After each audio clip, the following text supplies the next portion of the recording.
Welcome to Lighten Up TV, enlightening, inspiring, and empowering humanity. This is a journey of self-discovery.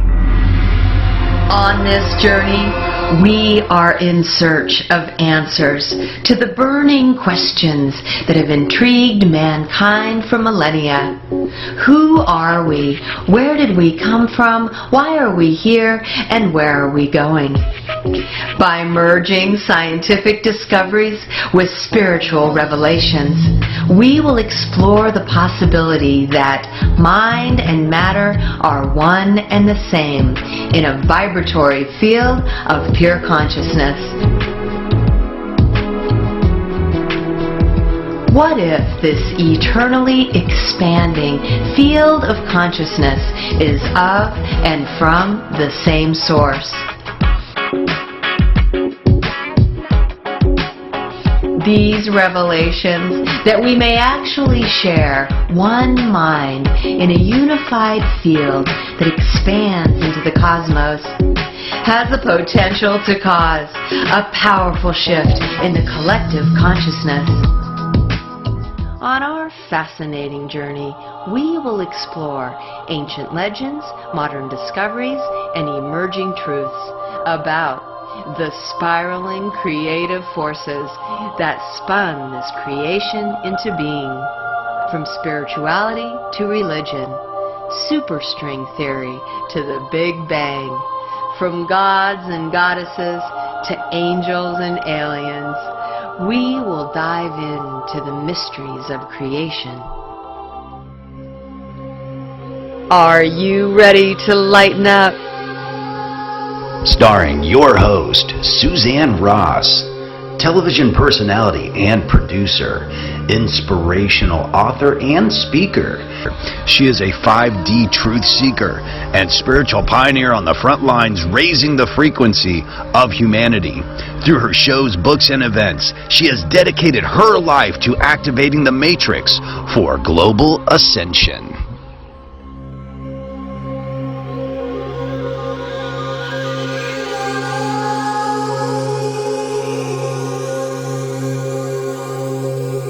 Hello and welcome to Lighten Up. I am your host, Suzanne Ross, and it is truly an honor and a privilege to be here today with Jim McCarty. Jim is one of the 3 members of the LL Research Group based out of Louisville, Kentucky, who are best known for their series of books called The Law of One series. Thanks so much for joining us today, Jim. Well, thanks for having me, Suzanne. I'm really honored to be here. Yes, I was so delighted to get connected with your series of books, and it really happened through reading David Wilcock's Source Field Investigations, which in itself came about quite synchronistically for me. But once I started diving into the books, I just couldn't get enough. I've read every one of the 5 books word for word, time and again. My father, before he passed, became very interested in the books. Oh, really? And I have to tell you something very touching. On his bedside, while he was passing from cancer, he just wanted me to keep reading out of the Law of One series. Oh, how inspiring. That's beautiful. Thank you so much for telling me. Yes, thank you so much for making them available so that we can have wonderful, revelations like that in our lifetimes. Oh, yeah. Yes, and so what I'd really like to do, Jim, is just really start by helping our audience understand, how your group formed and a little bit of background information. It sounds to me like Don Elkins was really the impetus for the start of the group, and he really started this sort of psychic research back in 1962. That was the beginning of the channeling. He was interested in UFOs back in as a senior in high school in 1948. He did age regressions in the 50s to try to prove to himself that reincarnation was the way things worked. So he started a long time ago as a high school senior trying to ask and answer the big questions. What is life all about? How big is the universe? How does it work? So he continued that process all the way through college. He became a professor of physics at the University of Louisville. And he did those regressions. He probably did about 200 regressions in the 1950s to prove to himself that reincarnation was really the way things worked. And then in 1962, he came in contact with some information from a group in Detroit. A fellow there by the name of Walt Rogers had had a face-to-face encounter with a supposed extraterrestrial being. And as was frequently the case back in the 50s, he had what was called a lingering telepathic contact with this entity. And he was told by the entity, whose name was Haton, this was a planetary group that was speaking through him, said, if you get together a number of people that are interested in spiritual growth and meditate at least once a week, that we can deliver some inspirational messages to you, and you could share them with others who are interested in spiritual seeking. So he put together this information that Haton had to say, and it put it into what was called then a brown notebook. Well, a fellow who was in that book, in that group in Detroit, his name was Hal Price. He worked at the Ford Motor Company there. So he was transferred to Louisville's Ford Motor Company, and he brought that brown notebook with him, and it had the description of how you could start your own meditation group and get these extraterrestrial contacts. So he discreetly asked around when he moved to Louisville, is there anybody in this town that's interested in UFOs and hearing from extraterrestrial entities? Now, he was pointed towards Don Elkins at the University of Louisville. Don frequently was called to go out and investigate UFOs at that time. So when he heard from Hal about this notebook, he was very interested. And he decided that, being a scientist, he was going to try an experiment. He was going to take 12 of his students from the Speed Scientific School. They were all taking the Introduction to Physics class from him, and they become friends. And he was going to try an experiment. Now, at that time, Speed Scientific School was all male, but one of the guys had a girlfriend, and she was interested too, and her name was Carla Rueckert. So that's how Carla met Don, and the experiment was conducted by Don telling them all that something interesting could happen if they would all meditate together once or twice a week. Now, he didn't tell them what could happen, because being a scientist, he wanted to see if maybe this contact would happen by itself. Well, it turns out that for the first couple of months, each guy in the circle was getting some sort of contact, but nobody wanted to speak it. Nobody wanted to say anything because they were afraid they're making it up. That's a problem every new instrument has. He or she is afraid that they're making up what's appearing in their mind. It seems like your own thoughts. So nobody said anything until Walt Rogers came to visit the group. And he channeled from Haton, and Haton said, well, we do have contact with you. But if you'll simply speak the words without analyzing them at first, just speak them as they come, then the contact will continue. Analyze it after it's over. Analyze what the message is afterward. If you analyze it while it's going on, you'll stop the contact. So that's the way it started. And after that, as far as Don was concerned, the scientific nature of the experiment was pretty well blown. So he decided the best thing that he could do was just gather as much information as he could and compare it with other groups around the country and around the world at that time. There were other people that were channeling back in the 50s and early 60s. So everybody in the group except Carla learned how to channel. She was very much interested in silent meditation. That was really what drew her to the group. And she thought the messages were wonderful, but she really wasn't interested in channeling herself. So that's really how the group got going. That's fascinating. Yeah, I have read the introduction to the first book, which, kind of details some of this background information. But I think it's really interesting how then, Carla left her profession as a librarian to actually go to work full time for Don Elkins after, I think it was 1970. And the two of them started collaborating on a series of books, I think one of which was published, the one about Esmeralda Sweetwater, and I think Voices of God, but then The Secrets of the UFO actually got published. Right. They joined in 1968, and their first work was that book, The Crucifixion of Esmeralda Sweetwater.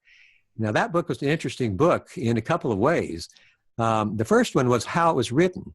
Don and Carla would get together on the couch. Don would sit there and she would put her head in his lap. He'd have a tape recorder in his hand, and they saw the book in their minds. It was working out before them as almost watching a play.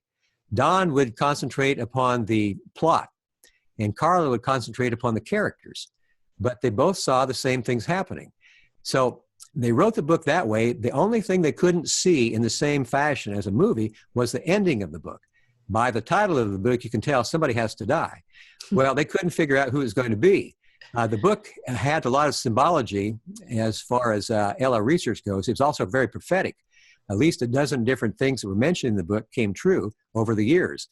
And one of the things that they was trying to figure out was who was going to die. And they figured, well, Don's big and strong and very healthy and never was sick a day in his life. So it's not going to be the character that is Don in the book, whose name was Joshua Starr.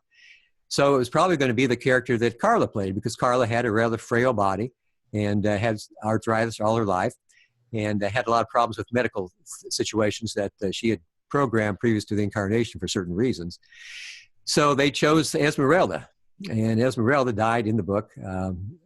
So that was the only thing they couldn't figure out how to exactly do it. And they went through 10 different endings trying to figure it out. But then after that, as you said, they decided in 1976 to try to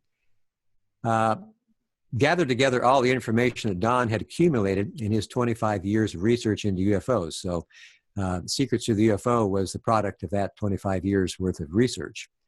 So that was what happened with that book, and it did get published. That's true. Well, a little bit more on the Esmeralda Sweetwater book is the connection with Uri Geller and Dr. Andrea Puharich. Right. Yeah, they were amazed. When they wrote that book, they had not yet met Andrea Puharich or Uri Geller. So they wrote the book in 1968, and in the book, there was a character called Dr. Pablo Padievsky.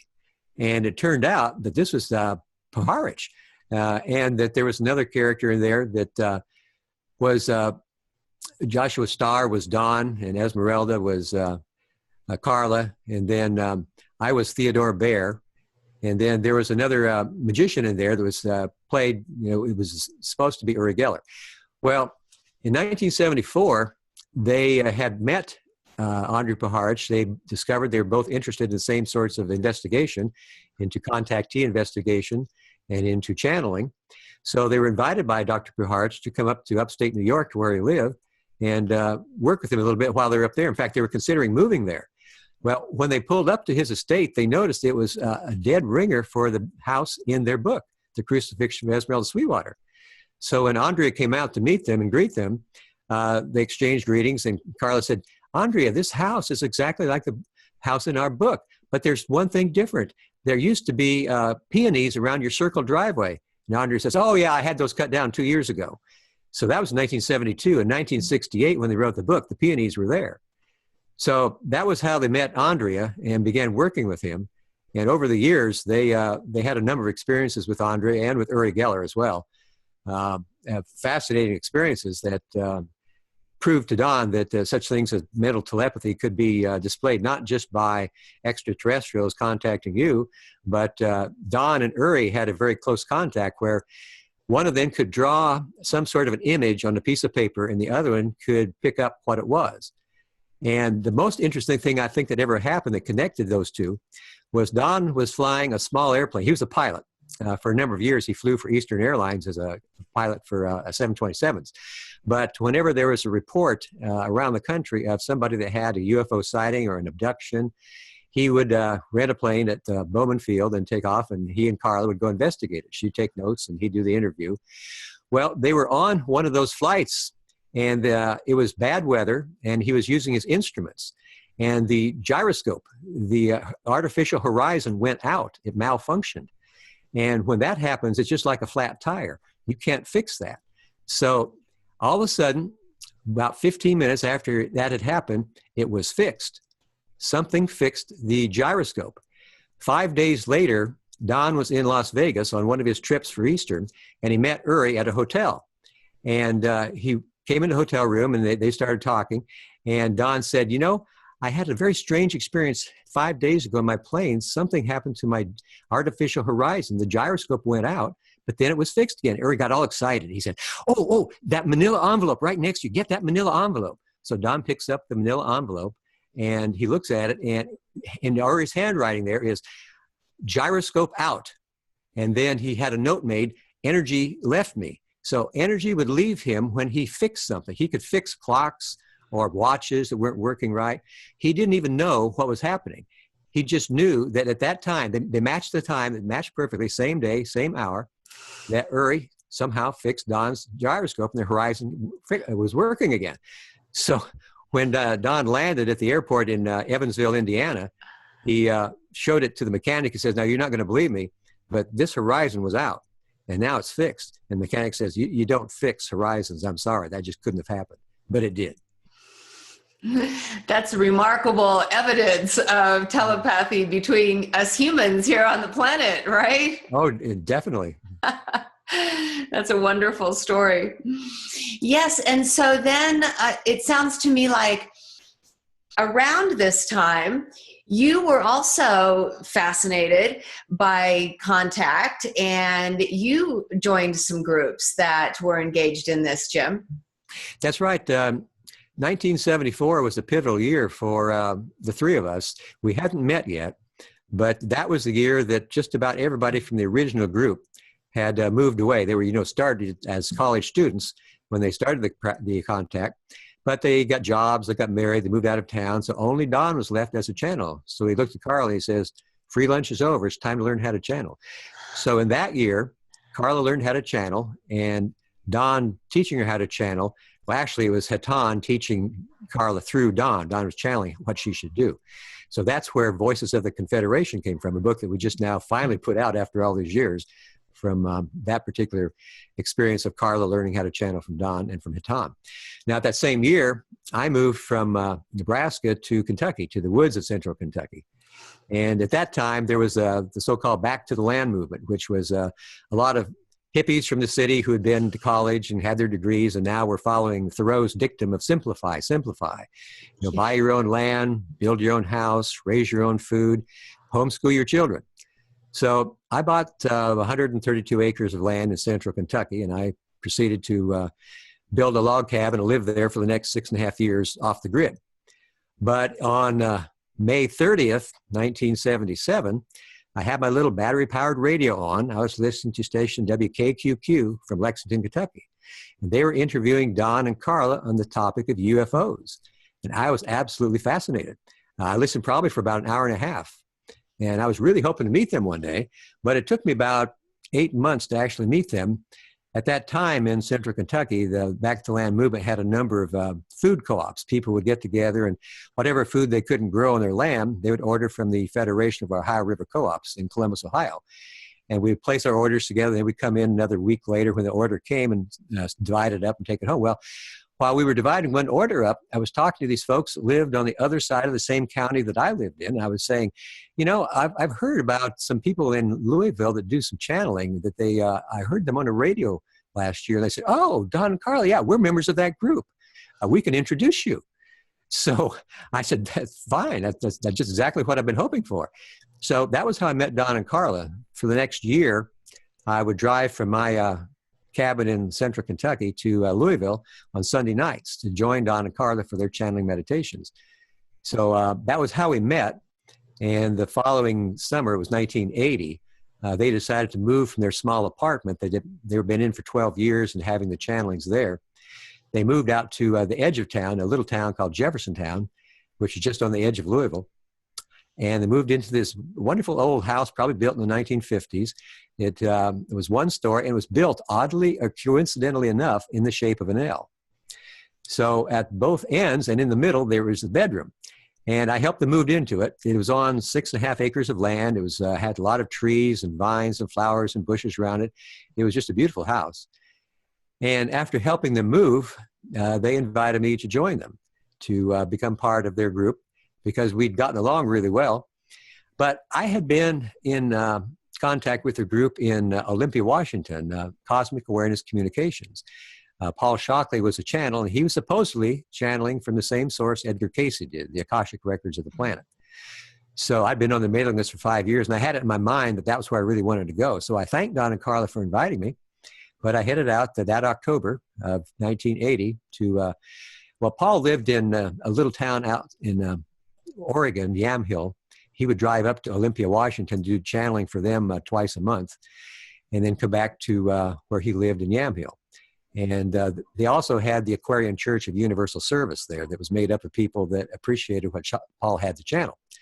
So all the folks there that had kids would homeschool them at the Yamhill School of Awareness. And that was where I lived, there in a little trailer. It was a rusty old trailer that I called Tootsie Roll because it was brown, just like a Tootsie Roll. And I had a chance, after being there for about 2 months, a fellow there in the Aquarian Church gave me a chance to earn a lot of money being the manager of his mining operation that was mining diatomaceous earth. That's the fossilized remains of small sea creatures from millions of years ago. Well, I didn't have anything against money, but I didn't go out there to earn money, so I was confused. And I decided to take the weekend off and retire to my little Tootsie Roll trailer and meditate to try to figure out what to do. So I told the folks at the Windsong School of Awareness that I was going to do that, and I'd see them on Monday. Well, it took about 30 seconds of meditation for the message to come quite clearly, like a comet across my inner sky, to return to Louisville and join Don and Carla. So I drove 2,500 miles back to Louisville and joined Don and Carla. So in that 2-month period, I had driven 5,000 miles to move 70 miles up the road. But eventually we got together, and 23 days after I joined them, the Ra contact started. I understand from the book that Ra indicates to the three of you that the communication was really only possible because of the energy between all three of you. That's right. We had a harmony between us that was just, it was like a gift. We didn't have to work at it. We just got along with each other. And that was a real blessing. And Ra said that plus Carla's purity of seeking, her desire to serve the one creator by communication, and specifically by channeling, those are the two features that made it possible for Ra to communicate through our group. And I understand that you would sit and actually run energy through Carla's chakras during the sessions, as well as facilitate the recording of them. Right. Right. We had 3 tape recorders going just to be redundant, because a time or two, 1 or 2 of them would fail. We wanted to be sure to get every word that Ra spoke. So I would run the tape recorders, but then that didn't take much time or effort. So the rest of the time, I would meditate and see the energy coming into Carla from her crown chakra and going down to all the way through her energy centers, so that there would be a clean flow of energy through there. And that was basically the thing that I think was my basic role there, was to help with the energizing of the contact. Yes, and then, so Carla was the person who the channeling came through, and then Don Elkins asked the questions. Can you tell me more about the process of preparing Carla for the channeling? Sure. It took us probably about 17 or 18 sessions to discover that if, I should preface that by saying that Don was celibate. He did not want to have anything to do with sexual relations, because he felt that it was better for him in his spiritual path to be celibate and not to be bothered with such things. When he and Carla first got together, they had a relationship, but after a while, she got the impression that he didn't really have his heart into it. And he said, yeah, you're right. I'd rather be celibate. So when I came along, it worked out perfectly. That was part of the harmony of the group. Carla and I became mates, basically. We discovered that when we had sexual relations the night before a session, it would lengthen the session considerably, because it would increase her vital energy. Mm-hmm. Vital energy, Ra described as being the combination of mind, body, and spirit used in a spiritual sense. So the first thing we did was the night before to consider the questions that we'd gotten answered the previous session, figure out new questions. We'd meditate together, and then Carla and I would have Ra called it a sexual energy exchange. And that was possible if you were open up to at least to the green ray, to the heart center. For an exchange of energies between the two to happen, you had to be open at least to the green ray. So we met that qualification, and we were able to aid the contact in that manner. So on the day of the contact, we would get up and have a very light breakfast, maybe toast and some juice, nothing heavy. And then I would give Carla a massage that would help her she had arthritis. She had programmed arthritis for this life, so she would be sure to focus on the inner journey and not be out in the world doing all kinds of things. So having arthritis meant that she had to focus on meditation, contemplation, prayer, and so forth. And that's exactly what she wanted. But with the arthritis, if she was going to be lying still for about an hour or more, then it was likely to become painful. So the massage helped to stave off the pain that was going to probably becoming at some point. In a number of places during the contact, you'll see where Ra mentions, well, a pain flare, we need to pause for a moment for the pain flare to pass. We need to be able to try to move her hand. And it wasn't their skill to be able to move any part of her body, but they sometimes would take a couple of minutes and they were able to reposition a wrist or a hand or an elbow so that the pain would leave. So I would give her that massage, and then we'd go into the living room where the contact started, and then we would have a meditation together just to kind of blend our energies, become one. Sometimes during those meditations, Don would get another question or two to ask Ra. And then after that meditation was over, we would retire to the room that we dedicated only for the Ra contact, and that was a bedroom that wasn't being used. The living room was used for Sunday night meditations that were open to the public, and that's where the contact actually started. Carla was teaching one of the students from that meditation group how to channel on a Wednesday night, and that was when the contact actually started. Don and Carla were there, and I was gone out shopping for groceries. So once we got into the room to have the Ra session, we would situate Carla on the bed in the middle of the room. Ra had given us directions as to how to situate her, that she needed to be pointed 20 degrees east of north, because that would be the direction from which the New Age energies would be coming. And that it would be very good for her comfort, psychologically and mentally, if we put at her head a chalice of water, a virgin chalice, incense and a virgin censer, the book, the Bible that she touched most frequently, open to John, the chapter 1 of John. In the beginning was the Word, and the Word was with God, and God was Word, and so forth. That's as close to the law of one as you can get in the Bible, and that's pretty close. And also, it's the incense, chalice, water, and the Bible. All four of those were there at her head. The reason those were helpful for Carla was that she called herself a cradle Episcopalian. She was born into the Episcopal Church, and it fed her soul a great deal to be able to go through the worship service there. And she was on the altar guild. And every week, she would dress the altar in those items, those very items. So being able to have those there while she left her body and came back to her body was very comforting. And that's why Ross suggested that we have them there. And they needed to be placed in a certain alignment with each other. So before each session would start, Don would measure them to be sure they were in the proper place. And then Ra gave us what they call the circle of one, that we could walk around Carla. That would begin the session.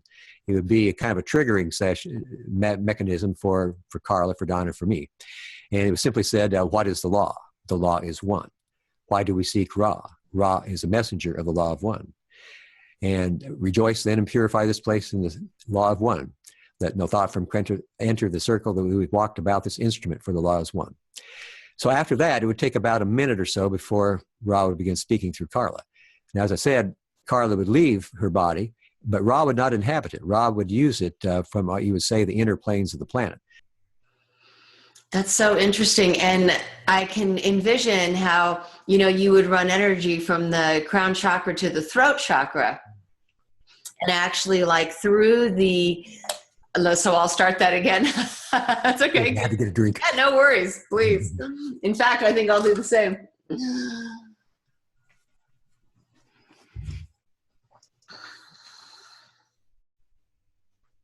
I like that analogy of how they were sort of using Carla's body as an instrument, almost like a telephone. And then how you would run energy from her crown chakra into her throat chakra. And that would really facilitate her being able to bring through, the communication. Right.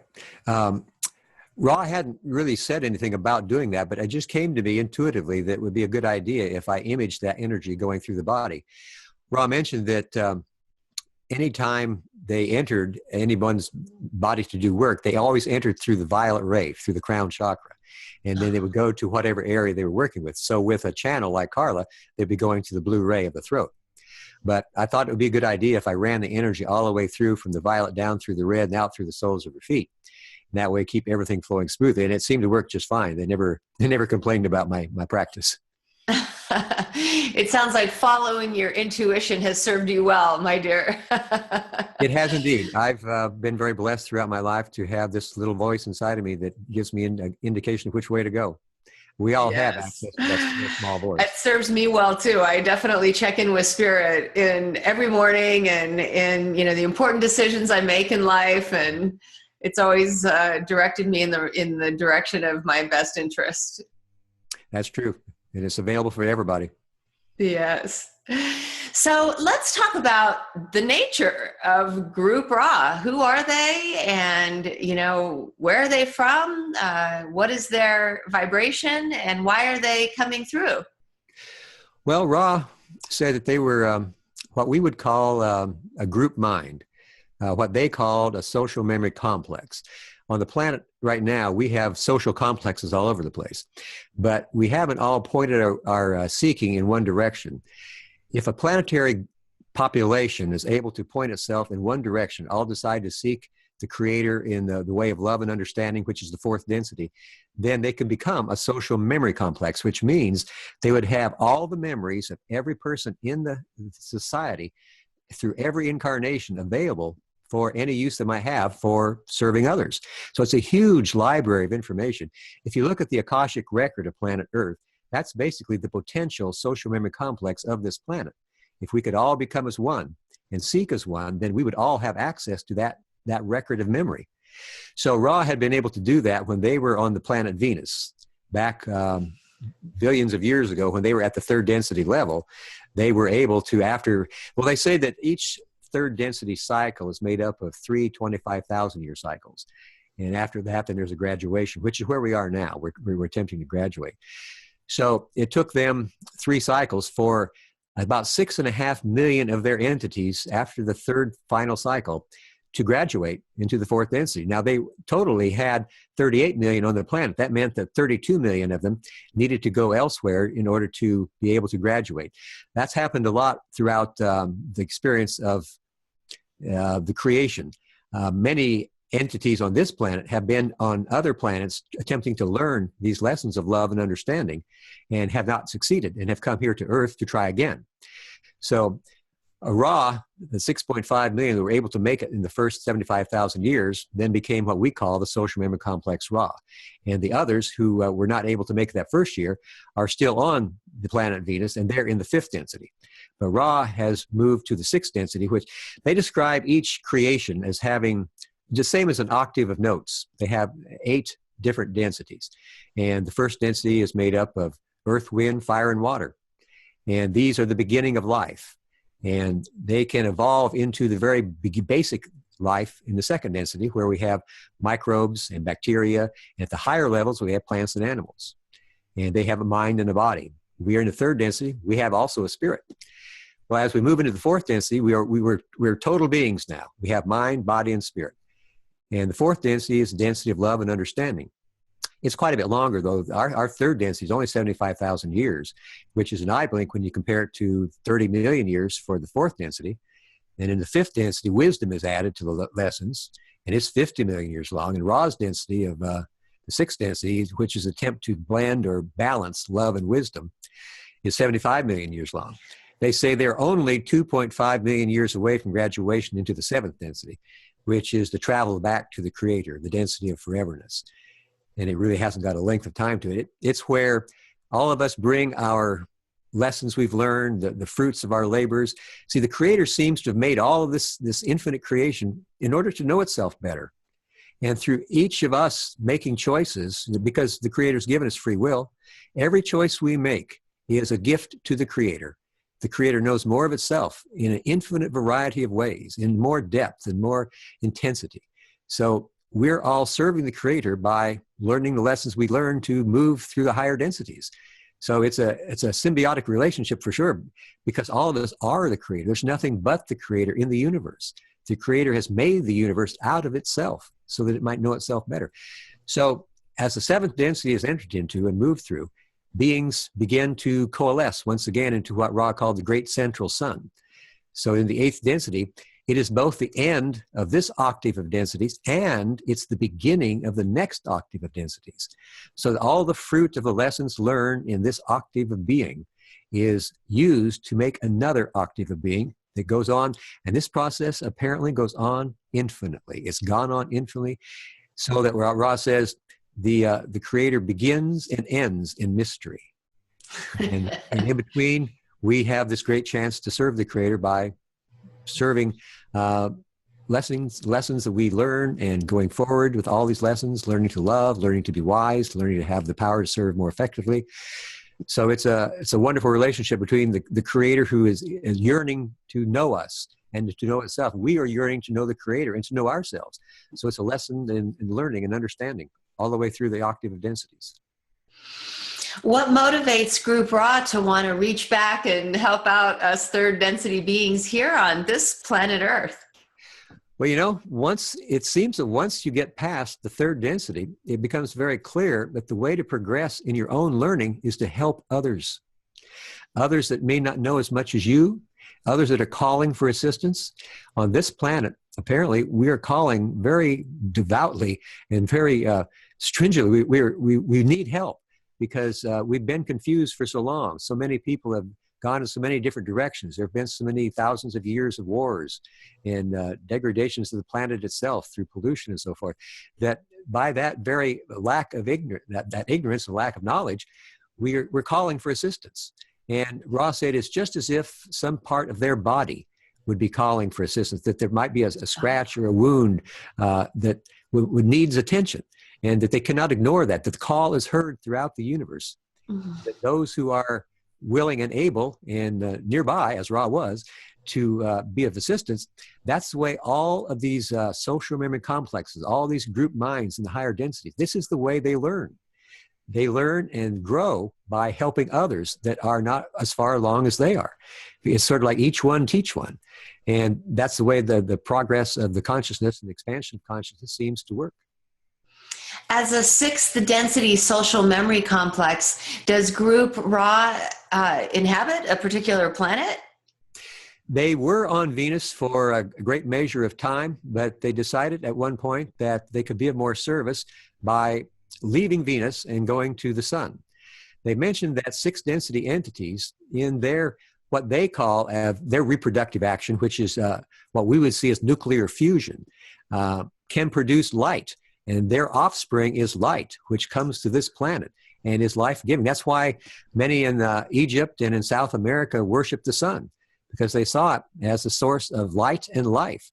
When the rays of the sun reach Mother Earth, then they are able to blend in such a way that the qualities of life are able to begin. As I said, the first density, earth, wind, fire, and water, they become changed, they become transformed. And they can move into higher density and become the animals that we see. And then animals become we, and we become more enlightened in the fourth density. So it's a process that is enabled by the sun. And there are other entities in the sun body that are able to do the same thing. So it's an interesting thought that that is the reason why the sun has been worshipped over millions of years throughout the universe, but thousands of years here on Earth. And speaking of Egypt and their worship of the sun god Ra, I understand that Ra actually came to our planet 11,000 years ago to try to teach the law of one. That's true. They had been in contact with the Egyptians for some time telepathically in their sleep and in their dreams. But then at one point, they felt that it was appropriate to be able to walk the planet, because at that time, the Egyptians they saw the Creator everywhere. They were pantheistic. They saw all of the nature and all of the world around them as being part of the Creator. So that was what was necessary in order for them to be able to attract those of Ra, to be able to see all that was the Creator. That is basically the law of one. So Ra did walk amongst them. They attempted to teach the law of one. They helped them with constructing the pyramids and helping to heal those entities that needed healing in the pyramids, to also have an initiation chamber, which was what we call the Queen's Chamber, and to teach entities that wanted to become adepts and wanted to become healers themselves how to do that. Unfortunately, they also discovered that there were those of the royal variety who desired to keep that information for themselves, and they actually would distort the information. They would, Ross said, for every word they would speak, there were at least 30 distortions as to how people would perceive what was being spoken. So they were concerned that their mission there was not having the results that they'd hoped. And they decided then to leave the Egyptians and to retire to the inner planes of planet Earth and to assess what had been going on there. what had been happening, that the law of one had not been purely perceived. Only certain elements of it had been perceived correctly. And they desired then, from that point on, to try to make contact with whoever they could that could relieve and ameliorate the distortions that had been given to the law of one by the Egyptians, especially the royal and the powerful. They decided to keep that for themselves, which is not in observance of the law of one. The law of one says all people should have that information. It shouldn't be kept only for the rich and the powerful.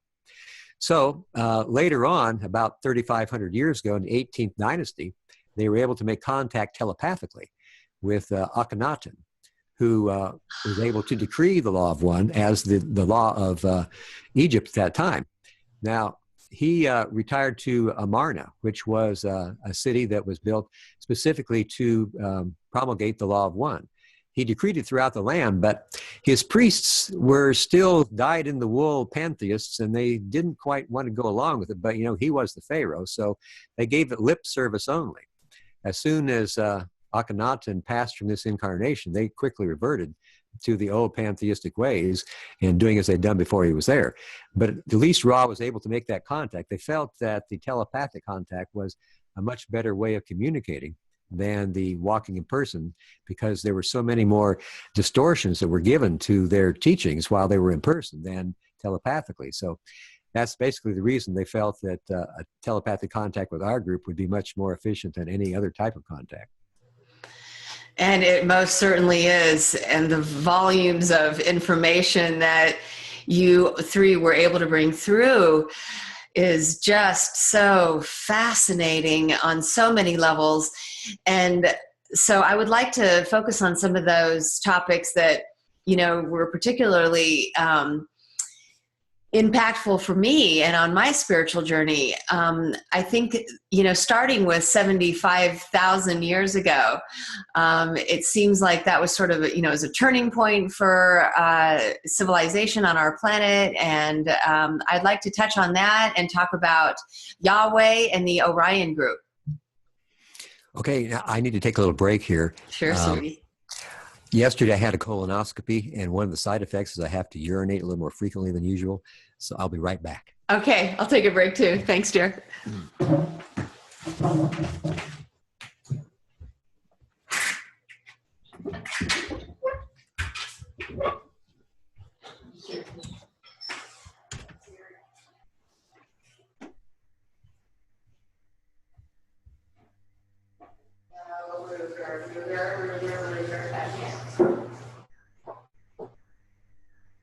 Come here. You go on. No, guys. No. Stay out. Stay out.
Okay, I can take off from here if you like. Great. Okay. Well, Ross said that there had been a population on the planet Mars thousands of years ago that had also demonstrated the tendency towards warfare, that they had enough warfare there that they didn't destroy their planet completely, but they rendered the atmosphere inhospitable to life. So it just so happened that about that time, the third density on planet Earth was going to be starting its cycle. So Yahweh was a member of the Confederation of Planets in the service of the Infinite Creator. This is a group of a great number of at least 500 different social memory complexes or planetary minds. And they're based on the rings of Saturn. And there's a council of Saturn then that allows certain extraterrestrial activity to occur upon planet Earth when there is a balance and when it can help people and give them opportunities to learn. Yahweh was a social memory complex that wanted to try to help the Martian population to find another home. So they decided to translate or transfer them here to planet Earth. And that was at the very beginning of the 75,000 years. So they did that, but they also thought that it might be helpful to this population from Mars if they could genetically change their coding so that they might be more able to perceive and practice the law of one. Now, this was something that it was okayed by the Council of Saturn, but later on they kind of discovered that maybe it wasn't the best thing they could have done. But it is what they did. So they did it both by what we would call cloning and also by the simple sexual reproduction, walking amongst them and mating with them and producing beings that were, they hoped, more able to perceive the law of one and the unity of all the creation. So Yahweh became more or less the protector of these groups. And this I guess you'd say this working with those of Yahweh and Mars was considered later on then to be the first infringement upon the free will of the Mars entities and upon planet Earth. So this is where the first quarantine was put upon planet Earth by the Council of Saturn. They felt that these entities from Mars had been given a little too much advantage.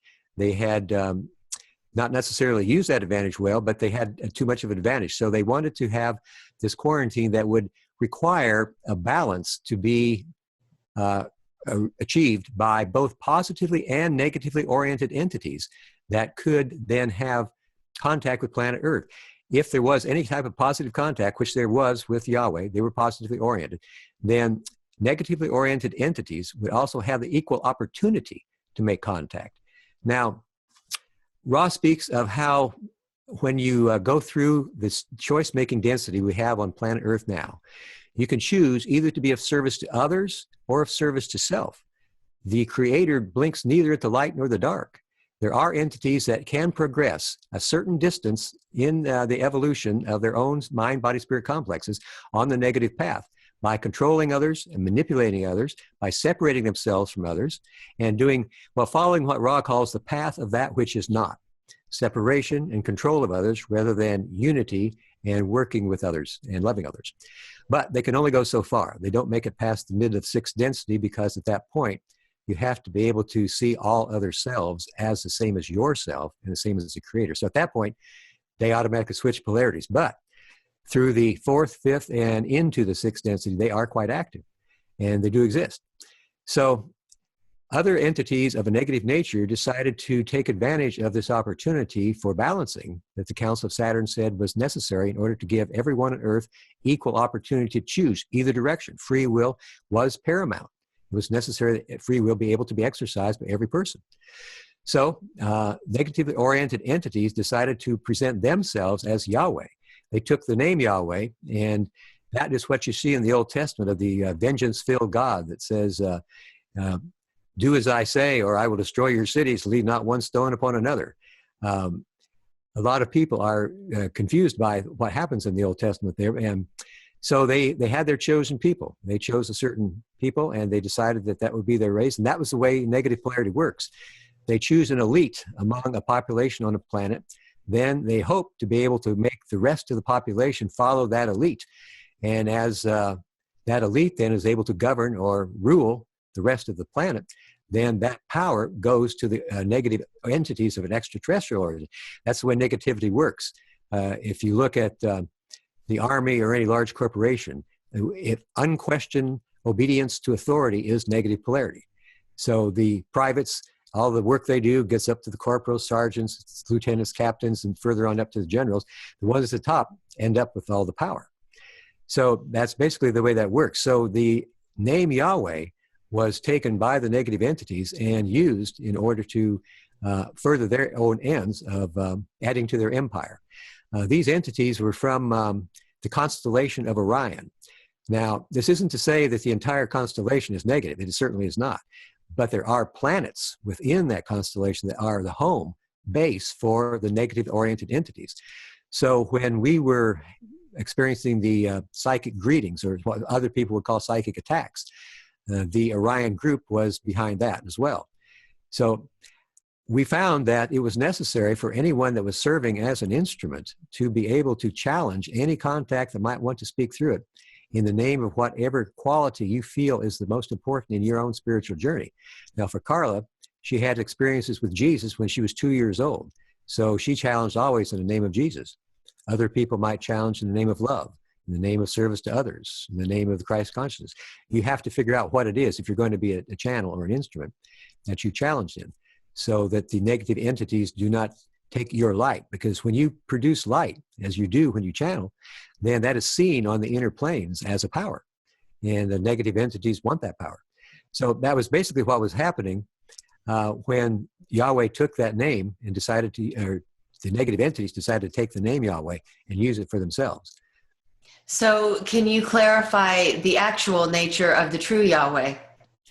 The true Yahweh is a member of the Confederation of Planets in service to the infinite creator, a very positively oriented social memory complex. And they took stock of their relations with the group from the red planet Mars and decided they would try to refine their ability to serve. So they discarded the name Yahweh and let the negative entities have it, and took another vibration, which basically meant he comes. So I believe that this is the he comes, as we never knew this for sure, but it is my theory, this is Jesus, he comes, because Jesus came to make a new covenant. The old covenant, the Old Testament, had been distorted by the negative Yahweh. So the new covenant was put forth by the one who came. He comes, and I believe that was Jesus. And Ra said that the name Yahweh vibrated very much in accordance with Carla's vibrations, because when she was a child, she had these experiences with Jesus in her magic kingdom. And she was only 2 years old, but she knew right then what unconditional love was. And that's why Yahweh had a special meaning for her. So then what would the connection between Yahweh and Jesus be? Well, the connection would probably be that one of the Yahweh entities became what is called a wanderer, and came to planet Earth and became the one we know of as Jesus, or what Ra called Yehoshua, and some others called Yeshua. So that was basically the relationship. And would Yahweh inhabit a particular area of the galaxy or planet? Is it a group Yahweh? It's a group mind, what Ra called a social memory complex. We don't know exactly where they are from, but we do know that they're probably still with planet Earth because they feel responsible for much of what has occurred on planet Earth, having transferred the Mars entities here. So they felt that they needed to stay here. And I have a hunch they're doing the same thing that Ra does, and that is pretty much working behind the scenes. Most of the UFO contacts that are reported nowadays are negatively oriented. The UFO entities of a positive nature tend to work behind the scenes to contact people in dreams or in meditation or in those little aha or inspirations or intuitional flashes as you get. And they tend to do that work in that fashion rather than in the open as has been done in the past. They discovered that, well, Ra discovered walking among the Egyptians really didn't work that well. And Yahweh discovered that interacting with the entities from Mars as they did, sexually reproducing stronger, more intelligent entities didn't work that well. So what seems to work better is telepathic contact, imagery, dreams, and so forth. Can you speak to what other type of life was on the planet 75,000 years ago when the Martians came around? Well, there was just about everything you see here now, plus a whole lot more species that have been extinct since then. We asked Ra once why the logos of our particular Milky Way galaxy decided to invest the second density ape form with the ability to become the third density being that we are. We have apparently come from that line of creatures. And Ra suggested that the opposable thumb that allows the ape to hold tools is something that would make it necessary for them to go away from being able to speak telepathically and able to speak verbally, and to increase the ability of entities to polarize. Oddly enough, this ability to speak telepathically, to be able to see all the creation as one thing, was possible in other third densities, and they did not have a veil of forgetting. They could see that the creator was in everybody. Everybody was a creator. There was nothing was not the creator. But they had a difficulty in polarizing in consciousness and moving out of the third density because they were in basically a state of bliss. There was no reason for them to move forward in their evolutionary growth. So other logoi decided that if you put a veil of forgetting between the conscious and subconscious mind so that the jewels of the creation were hidden and you could not see easily that all was one, that love made the creation, that it was made out of light, then you'd have to work. You would have to work hard to get to that understanding. You would have to work into your own understanding. You have to work to penetrate that veil. And it is semi-permeable. You can do it through meditation, through hypnosis, through dream imagery, and so forth. So that actually putting a veil between the conscious and subconscious minds and making it more difficult to see the unity of all creation made it more effective in polarization. So that was basically what was happening when the ape form was chosen, and the necessity for moving away from telepathy to spoken words was a possibility because of it being able to hold tools in its hand would make it necessary for it to speak rather than how exactly that worked. I'm not sure, but Ra said that was what was working there.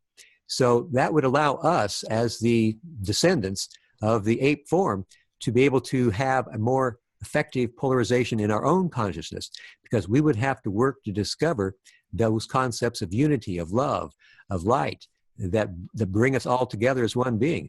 So once we were able to do that, then we have accomplished a great deal more than could ever been accomplished with the veil without the veil. How evolved were the third density beings on the planet at that time? There were not, at that time, there were second density beings that were later able to transfer into the third density. But apparently those of the red planet Mars were the first third density beings. Oh. Later on, there were other third density beings transferred here from other third density planets that had not been able to make their graduation on the third density planets. They had to repeat the cycle. So they came to Earth to repeat it. Ra suggested that there were 16 different planets of that nature who had their graduation, and not all had been able to graduate, so they needed to come to Earth to continue the lessons.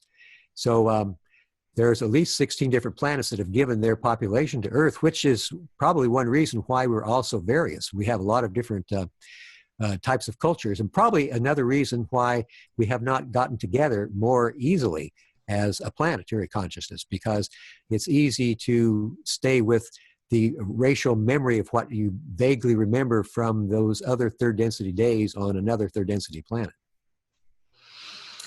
And then moving toward the time of Egypt, can you speak to the Anunnaki or the Nephilim who apparently came to our planet? I've heard about those from Winfrey, and they actually didn't make it into the raw contact, but there were entities of that nature that came from other planets and have had an experience here. I don't have a lot of information about that. Wynn was the one who was really into that information. But the basic thing there is that they are from other planets, that they have been able to progress here on this planet. And they've probably been more successful than some who have come from other planets that lent their populations to this third density. Mm-hmm. Okay. And then another thing that I read in your book about the Martian people is that they have a connection to the Bigfoot on our planet. Well, yeah, it seems that there are a number of entities, and well, actually there's another planet too. There used to be a planet where we have the asteroid belt between Mars and Jupiter. There was a planet there called Maldek. And that planet had warfare as a predominant way of being, just like Mars did, but they destroyed their planet through nuclear warfare, and they and some from Mars were then transferred to the inner planes of Earth so that they would always be third density in their mind-body-spirit complexes, but there weren't enough third density bodies of the ape form for them to inhabit. So they had to kind of go into a waiting pattern and become entities we would see as being Bigfoot, be somewhat difficult to see, to trace, to track in any way, to know for sure that they existed. But over the years, they've been able to make the transition into the third density and have taken up residence on this, as third density beings. And it is our feeling that just as those of Atlantis had warfare and destroyed their continent, that actually sunk the continent, that these entities from both Mars and Maldek are working their way through restitutions and attempts to make up for destroying their planet and having warfare for thousands of years, and are still here now, working as probably a lot of the leaders of our governments and in the military as well, trying to once again decide how they can use nuclear energy in a peaceful means, because that was the way it was given to this planet, through inspiration of the scientists that were gathered to try to find out other ways of powering our planetary needs. You mentioned Atlantis. Can you expand upon the information Ra shared with you about Atlantis and Lemuria? Well, Lemuria was apparently a population of entities that lived about 53,000 years ago. They came a great deal before Atlantis. Ra mentioned that they were from a planet that had difficulty with its sun. It was an older sun, had difficulty making the third density vibrations hospitable or able to be lived in by these entities. So they were transferred to Earth, and that they became what we call the entities of Mu. And they were, we would see them technologically as being rather primitive. But Ra said they had very advanced spiritual paths, very advanced spiritual journeys and ways of looking at the world. So they were successful pretty much in the way that they wanted to progress, but through no fault of their own, the tectonic plates at the time of the 50,000 years ago began to shift, and Lemuria also sunk beneath the waves and was no more. So then various entities from their population and from other third density planets seeking to repeat their third density on Earth became part of what we would call Atlantis. Atlantis was a population that began about 15,000 years ago. And just like the Lemurians, they began as an agricultural population and were very slow growing until about 10,000 years ago, when they became technologically advanced. There were some contact with the entities of Atlantis by the Confederation, and they gave them information that, unfortunately, the Atlanteans once again began to use in a manner that did not further the growth of their population as a whole. They started using these energy sources to create life forms, which they had combinations of various, humans, birds, humans, reptiles, various forms of life there. They did that rather than use the energies and the technology they'd been given by the Confederation for enhancing the spiritual evolution of their peoples. So once again, the pattern of warfare between various groups of Atlanteans took place, and there were various wars. And Ra mentioned that about 10,200 years ago, the first of the great Atlantean wars occurred, and 40% of the population of Atlantis was no more because it was they were killed by nuclear warfare. And then 9,600 years ago, the last of the great Atlantean wars took out the rest of the continent. But there were positive entities. Well, it wasn't all a negative society. Just like we have now, there were a great many positive entities that did what they could to help the entire population. So those entities saw what was coming. They basically saw the handwriting on the wall. And some of them went to areas in northern Africa. Some of them went to Turkey, and some of them went to Tibet. So those areas still have a spiritual lineage that reaches back all the way to Atlantis. Fascinating. And I hear that there's a possibility for beings to live in the inner earth. Apparently, the inner earth is not solid all the way through. It's honeycombed.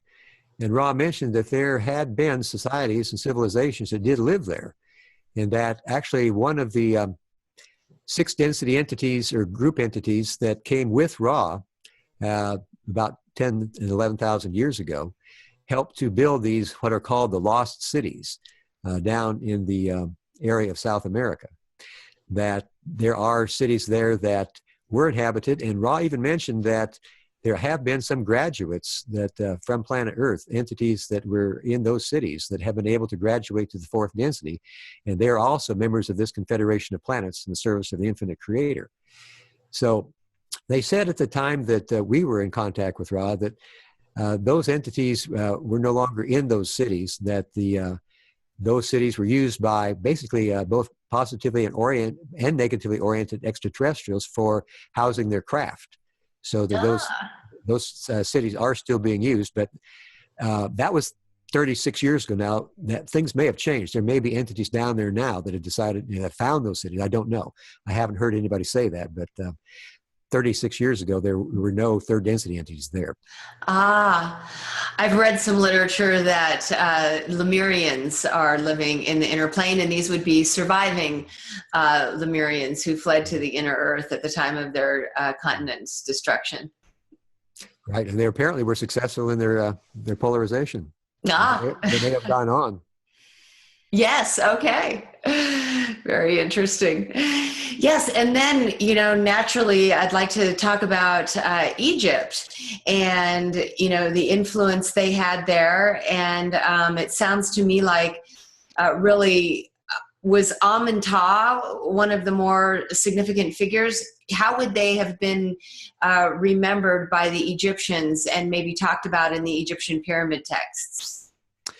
Well, there's Horus, the hawk-headed god of the sun, is one of the major Egyptian figures of mythology throughout the Egyptian past, and it reaches back thousands of years, so that this worship of the sun seems to be something that occurred.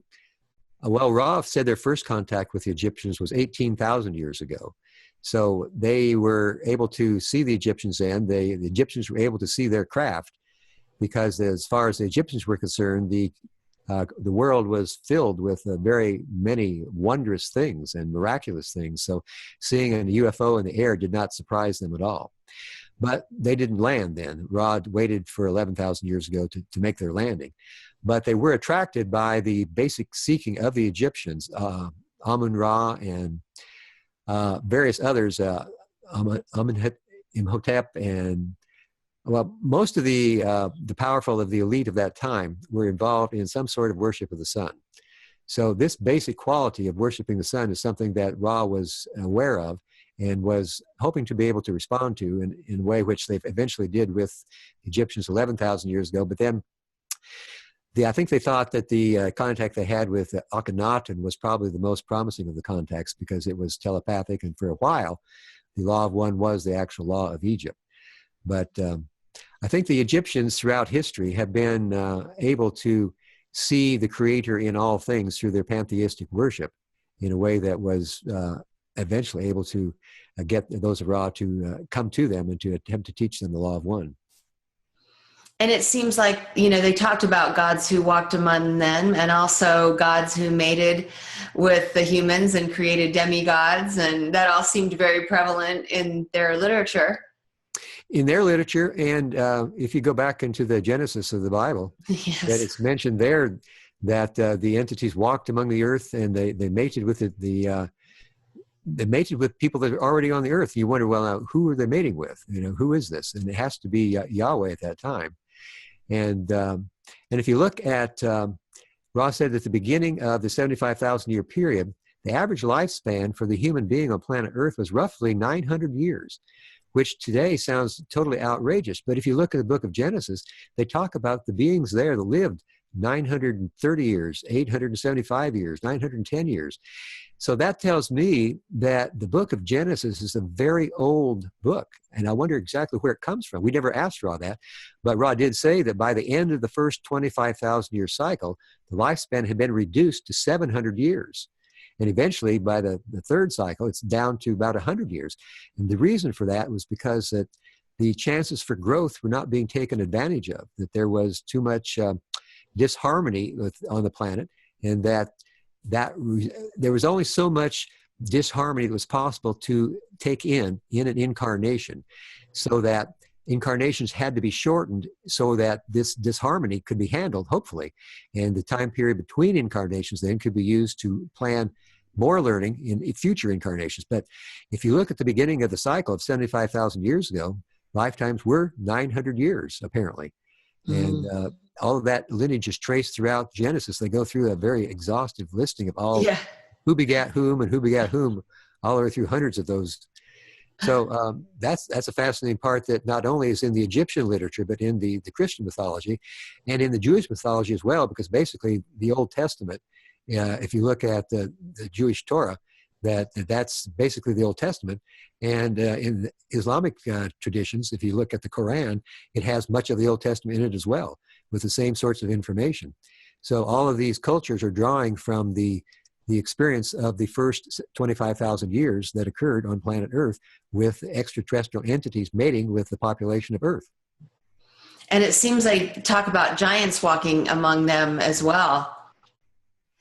Yeah, the giants were those entities that came from the mating of Yahweh with the entities from Mars. They were Anunnakim and large beings. We don't know exactly how large, but they were called giants of those days in the earth. And that was part of the advantage that the mating with those of Yahweh was supposed to give, not just a physical advantage, but they would have the equivalent of a mental and a spiritual advantage as well. And of course, that again is what brought on the quarantine, so that there would be a filtering of the kinds of contact of extraterrestrials on Earth, both the positive and the negative. What did you just call the names of the giants? The Anunnakim. The Anunnaki is one of the names given to them, and then the sons of Levi was also another group of entities. They weren't necessarily giants, but they were also progeny of those entities of Yahweh and the third density entities on Earth that were hopefully going to be able to perceive the law of one in more usable terms, in more efficient terms. And then I think the term Nephilim is used in the Bible. It is, but I don't have a great deal of information on that, so I can't give too much on that. Okay, so I can't help asking, who built the Great Pyramid? Well, it's interesting that you asked that, because when I went out to Oregon to join Paul Shockley, we kept in contact after I came back here to Kentucky. So when he discovered that we had the contact with Ra, he had gotten basic information that he had been helping somewhat with either preparing the people of Egypt to be ready to receive those of Ra and consider the law of one. And also that he was aware that during one of his incarnations, he saw entities that were visible from the waist up, but not visible from the waist down. And they were helping to construct the pyramids. So he sent two questions to us to ask of Ra, and we asked them. So at the beginning of chapter 27, there's this very interesting information that Ra said that those entities that Paul saw that were visible from the waist up but not from the waist down were actually their social memory complex, that they were using their ability to contact what they call intelligent infinity, or the creator, basically, to get the power that is available throughout the universe at various levels. And they were using the higher density levels to create what we see as the pyramid. And they said they built it with what they called everlasting stone. This is stone that would last forever, that it was created in place. It wasn't hauled there. There was no mystery as to how the stones were placed there. They were placed there mentally. And then Don said, well, why does it look like the pyramid is made and not thought? And Ra said, well, we did not mean to infringe upon anyone's free will by saying that there was a miraculous building of a pyramid through thought rather than being constructed. So the stones appear to be very carefully and closely placed together, but they were actually thought into place. And Ra called them everlasting stone, and they were actually the product that Ra had created, and they created them in order to give the Egyptians a means by which they could both heal entities that were in need of healing and initiate entities that wish to become healers and wish to study more of the law of one upon the higher realms, you might say. And I believe I read that it was built overnight. It was built very quickly. They coincided the building of those pyramids telepathically with the incarnation of Imhotep, who was a great architect at that time. And he was later deified for his supposed role in building the pyramids. So they planned it quite well to be in conjunction with his incarnation. And then the other two pyramids? The other two pyramids were apparently built over a period of time by other entities in a more, what you would say, ordinary fashion of placing one stone upon another. Just the Great Pyramid itself is the one that was built with everlasting stone by thought. Did the pyramid serve any other energetic or electromagnetic purpose other than the healing and initiation? Well, there's apparently places along, if Ra suggested if you divide each side of the pyramid into 4 equal pyramids, and you can just do that fairly easily, take that one pyramid in the middle and then extend it into the pyramid on all 4 sides. There are places inside there that can allow people to gain perfect rest. In other words, to become younger, to go back in time, to either preserve their current age or to become actually younger. So this could lead to a longer life period and to allow entities to be able to use more of the catalyst of the incarnation to grow more effectively and to progress that fashion. There's also some use of the pyramid for travel. If you look at the top of the pyramid being as similar to a candle, there is a invisible energy that comes out there that entities of higher densities can use for travel. So also entities that trained as initiates in the pyramid could use that for travel as well. And also energizing for becoming more energetic and being able to work with the spirit more effectively. So the shape of the pyramid is obviously very conducive to drawing in energy from the cosmos. It is. And Ross said it doesn't even have to be a solid-sided pyramid. All it has to be is the frame of the pyramid. You can take closed closet dowel rods and construct a pyramid and get the same effect because it's metaphysical energy that you're working with. It doesn't have to be solid-sided. Although Ross said if you want to live in the pyramid, it's a good idea to have a solid-sided one. And what happened to the capstone? Well, apparently the royal and powerful Egyptians that decided they're going to keep the law of one for themselves took the old capstone, which Ross said they provided, and it was made out of granite. They felt granite had the crystalline qualities that would be the best for the pyramid. And so the rich and the powerful took that away and replaced it with a gold one. Ross said it didn't change the functioning of the pyramid at all, but it made it a symbol of the royal and the powerful. Ah, and I was under the impression the capstone was missing altogether now. Well, that I don't know. I'll have to tell you I do not know that. Really? Okay.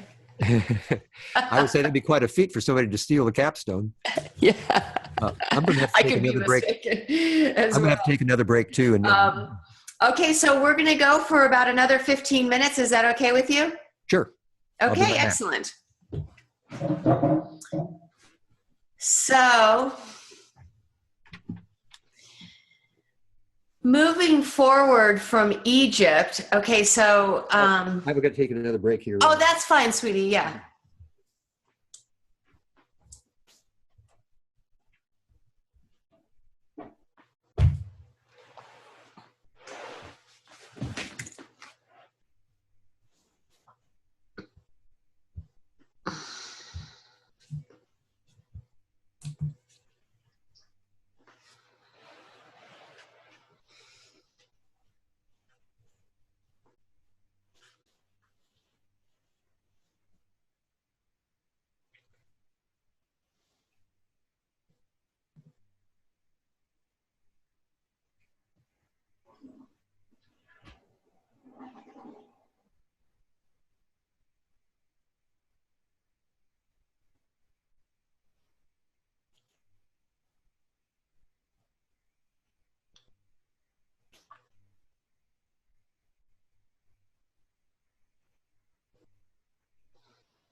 Okay.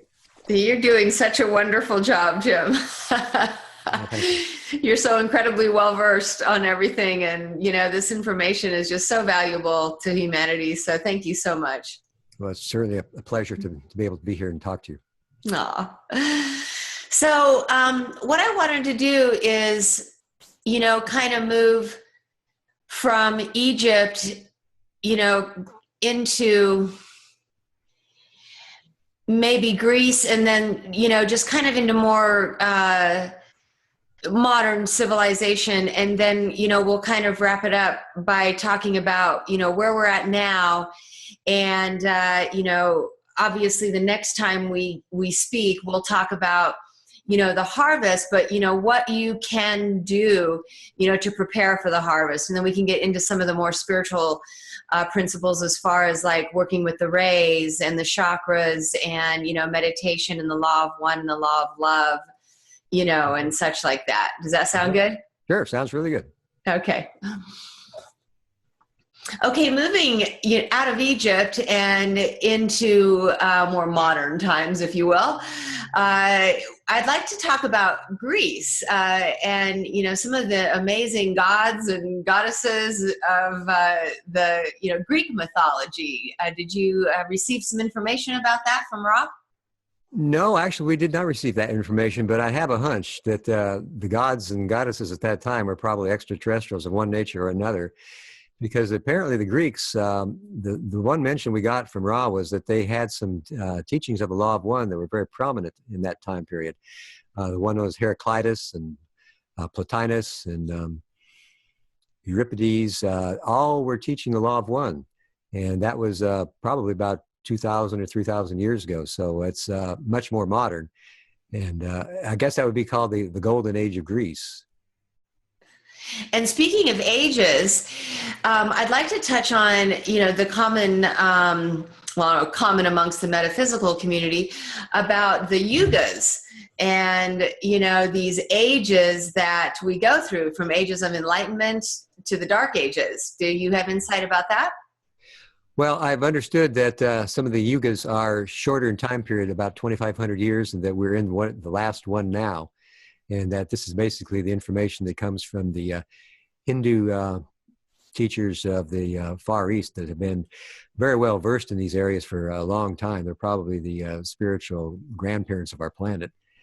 I don't have a lot of information about it, but Ross said that every cycle has a subcycle, and it keeps going down to smaller and smaller subcycles, so that we have time periods that are the equivalent, you might say, as to the clock, the second, the minute, the hour, the day, the month, the year, and so forth. And the major cycle is the master cycle, 75,000 years. Major cycles, 25,000.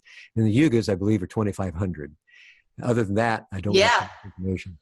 Yes. And so, these cycles, the 12,500 sort of on a descending arc, and then 12,500 on an ascending arc, going from dark ages to enlightened ages, it seems would be a 25,000 year cycle, and maybe a subcycle of the 75,000 year cycle. It does make perfect sense. It makes sense to me. And it almost feels like it's geographical too, is, to where our solar system may be in the galaxy, going from, cycles of the night into cycles of the light. And some people talk about the photon belt, and that's where our solar system is during ages of enlightenment. But fascinating how, the correlation between the 25,000 years and the master cycle of 75,000. Definitely. And Don mentioned something in your question, Ra, about the great circle in the sky, the wheel in the sky that moves. And I think he was talking about the same thing there. It's how we are moving through space and time in our evolution on planet Earth. And Ra said that the cycles end and begin like the striking of the hour of the clock, so that it's actually quite synchronized. There's really nothing accidental about it. It works very, very carefully and concisely. And it seems those in the third density during these times when the solar system, enters this photon belt, that it's sort of our opportunity to get off of the third density incarnations and move into a higher density. Right. Ra mentioned that any entity can harvest him or herself and move forward at any time, but usually positively oriented entities, our great sages and saints and mystics through the years, I believe, have been able to do that. But when a positively oriented entity does that, they don't usually choose to move on. They choose to stay here and help their brothers and sisters do the same thing. The negatively oriented entities, they move on, you know, they're in it for themselves, but positive entities stay right here and help out. And there was one race of beings in South America that Ra referred to as the elder race, or the brotherhood and sisterhood, that had been able to graduate, but there were only 150 of them, but they decided to stay and to help their fellow entities who had not been able to graduate. And we got the names of a couple of them that were familiar in their history, St. Augustine and St. Francis and St. Teresa, were apparently all of the monastic background from that time, thousands of years ago, and incarnated again in the same milieu in order to help others to graduate as well. It seems like there has been groups who have disappeared off the planet sort of inexplicably over time. And, you know, the Mayans, I think, would be a good example, maybe the Anasazi. Can you speak to that? Well, I think you're probably right. I don't have information on it, so I don't have anything, you know, to say really about that, other than I think it's probably the way things are, the things that work that way. That truth is a lot stranger than fiction, and having people do that to move off the planet as a group is probably something that has happened. Did the Ra give you insight as to the Mayan race? No, we never got information from that, except that there had been pyramids built in South America that had the same fate, basically, as the ones in Egypt. And that was, in the beginning, they were used for very positive senses. They were used to help people to grow and to be of service to others. But then in later times, there was actually human sacrifice that occurred on the pyramids in South America. Mm-hmm. And what about the Nazca lines? Well, the lines of Nazca were an interesting thing for Don. He'd been investigating a lot of these paranormal phenomena for years. So when Ra mentioned both the heads of Easter Island and the Nazca lines, Don was very curious. So apparently they were built by negatively oriented entities that wanted to inculcate the concept of power in these statues and in the lines. And that would help them to be able to control the primitive tribes, primitive mentally, that inhabited that area. So these statues and lines were sort of like the minions, or the tools by which the negative entities used to exercise control. So Don said, but the lines of Nazca aren't discernible on the surface. If you walk there, you just see some disruption of the ground. You have to be at a high altitude to see there's actually an image there, a picture.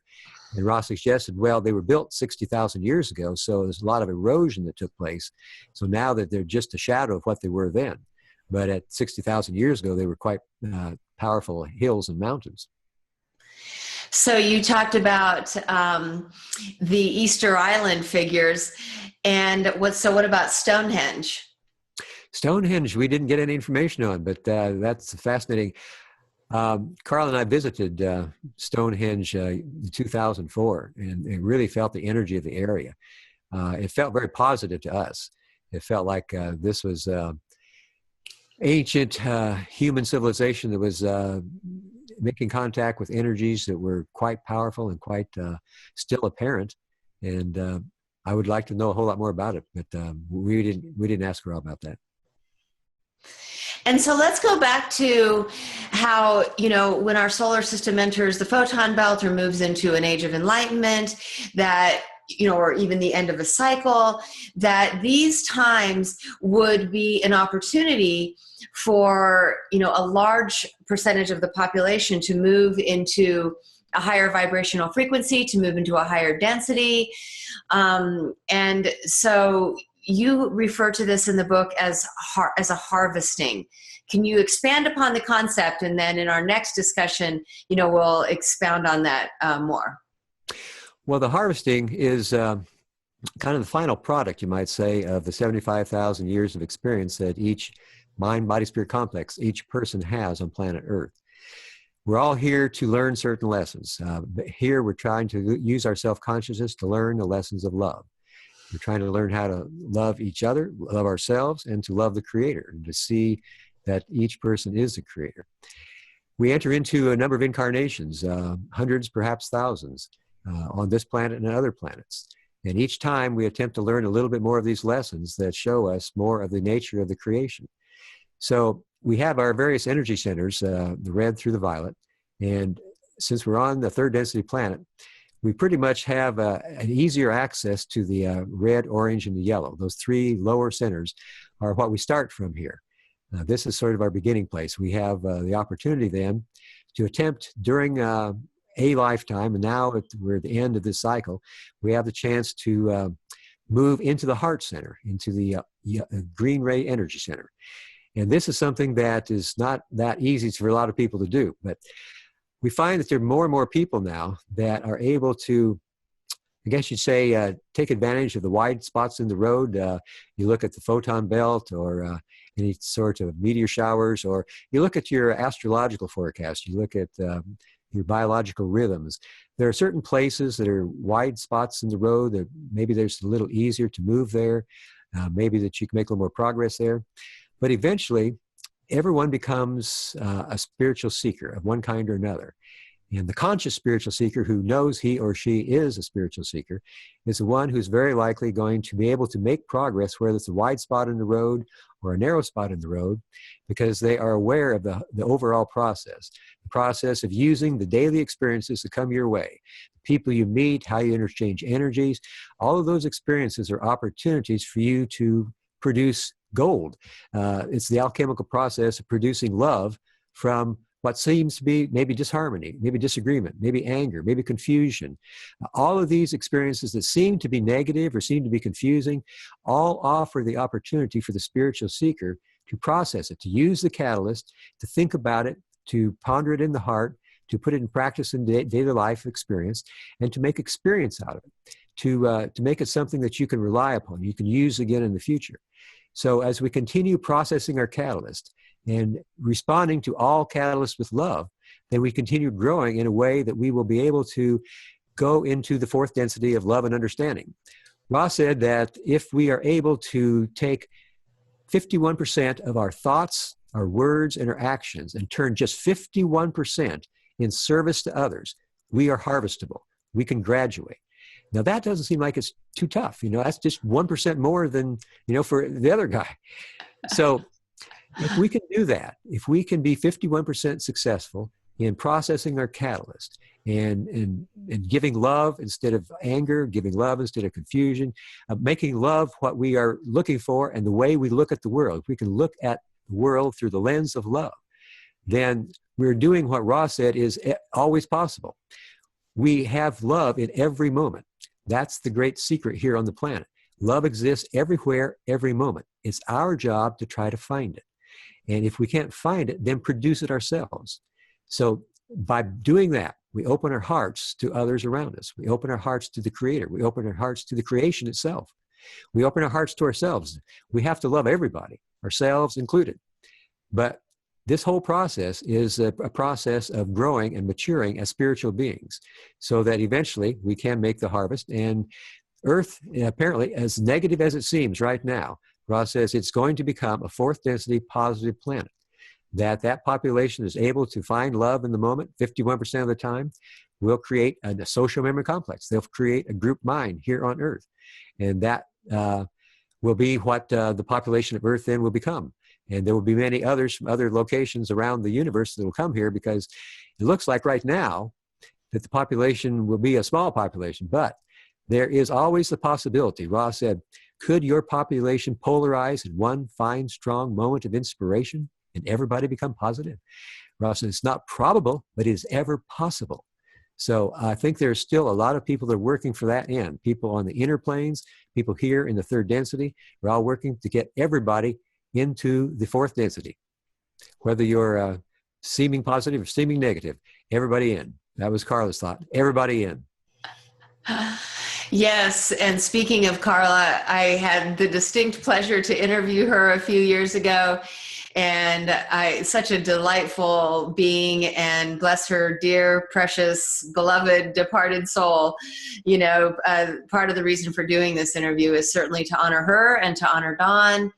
And, you know, the other is to discuss this most important topic at this very critical time for humanity of the harvest. And we'll expand upon that more in the next session.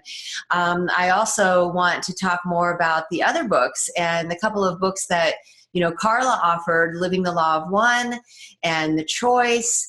And also this latest book that you have compiled and is now available, Tilting the Windmill. And so we'll talk about, you know, some of those books and the information in them, and give people, you know, some more really valuable insight about what they can do to raise their light quotient and raise their vibrational frequency so that they can make the cut. All right, that sounds good. Okay, very good. Well, thank you so very much, my dear. I sure appreciate your time and all of your incredibly valuable insight. Well, thank you so much. It's been a real pleasure for me too. I've really enjoyed it. Stay tuned for part 2 of the Law of One series, starring Jim McCarty, right here on Lighten Up on the Perspectives channel of Sci-Spi.tv.